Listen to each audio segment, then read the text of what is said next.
Okay, in today's video we're going to be looking at the new camera I purchased for the channel. It's the Panasonic AG-AC90. It's a broadcast HD professional camcorder. In this video I'm just going to be taking a brief overlook of the camera. I'll go into more detail on the menu and the operation of the camera in another video.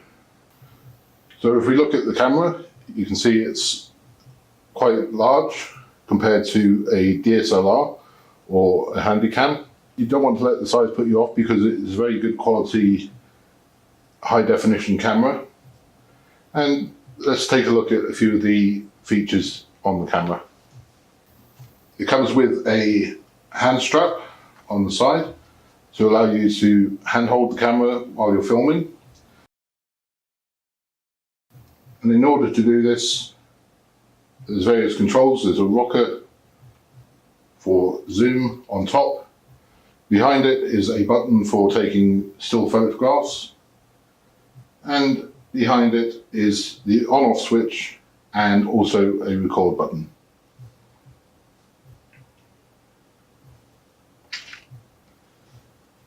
At the rear of the camera is an audio jack, which allows you to plug in headphones, allowing you to monitor the audio inputs that you have connected to the camera. Below that is the composite jacks, which allow you to stream the audio and the video to a separate device using AV cables.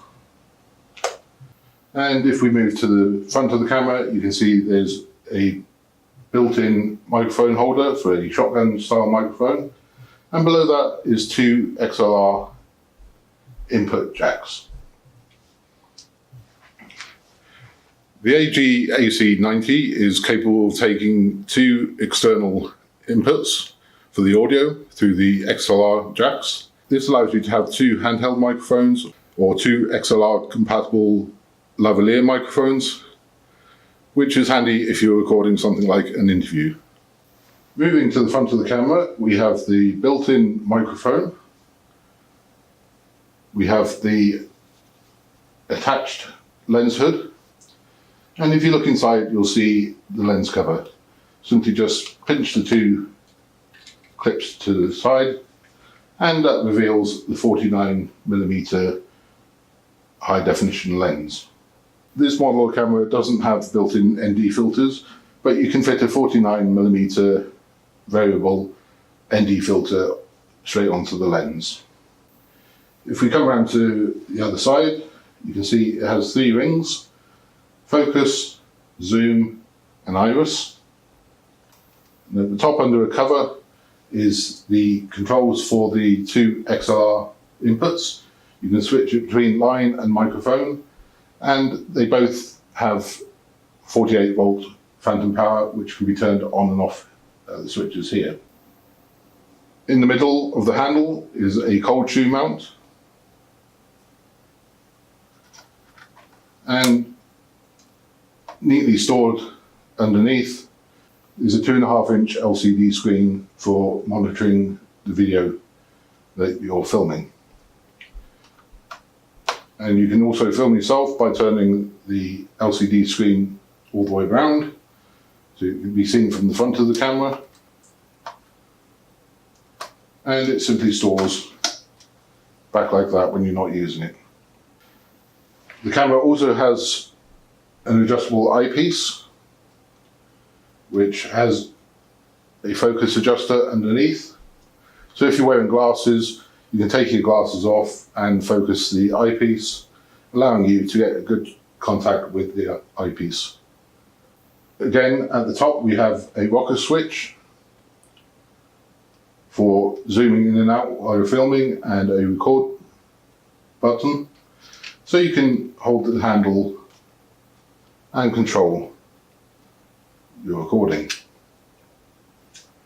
If we move down to the side here, at the back, behind the cover, we have the channel 1 and channel 2 controls, where you can switch it from internal to any one of the two XLR inputs, and we have 2 channel gain switches, which are accessible when the cover is closed as well, which makes getting good quality audio very possible with this camera.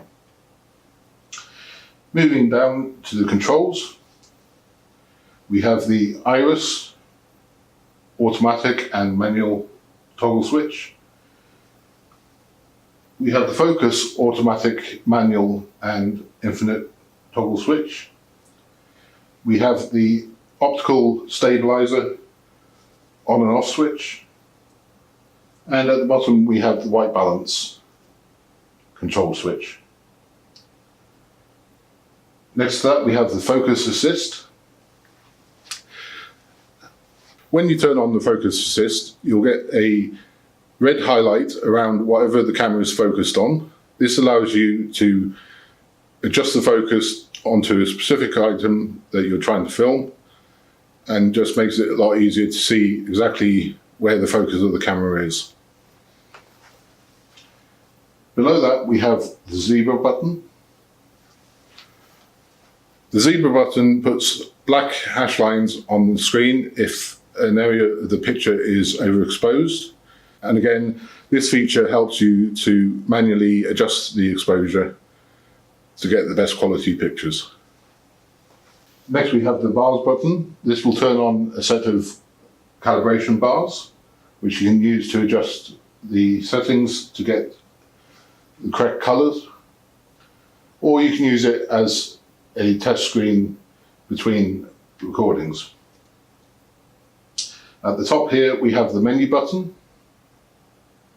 This will activate the internal memory of the camera, allowing you to adjust the options.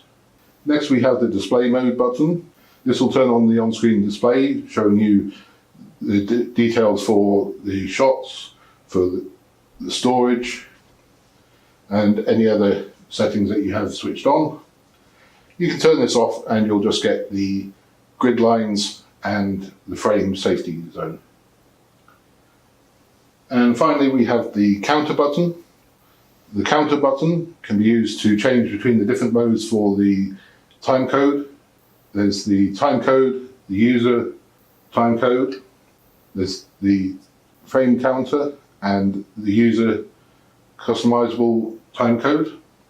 And below that is the reset button, which will zero any counter that you've got selected.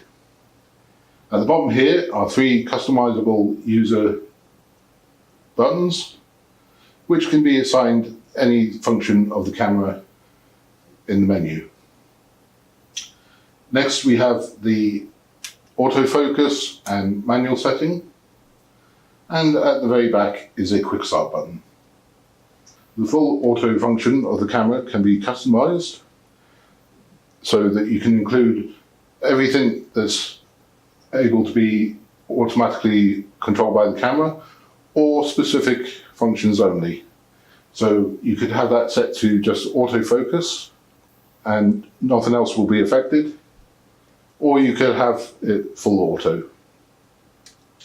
Manual releases all the controls. However, you must set each of the functions to manual prior to using.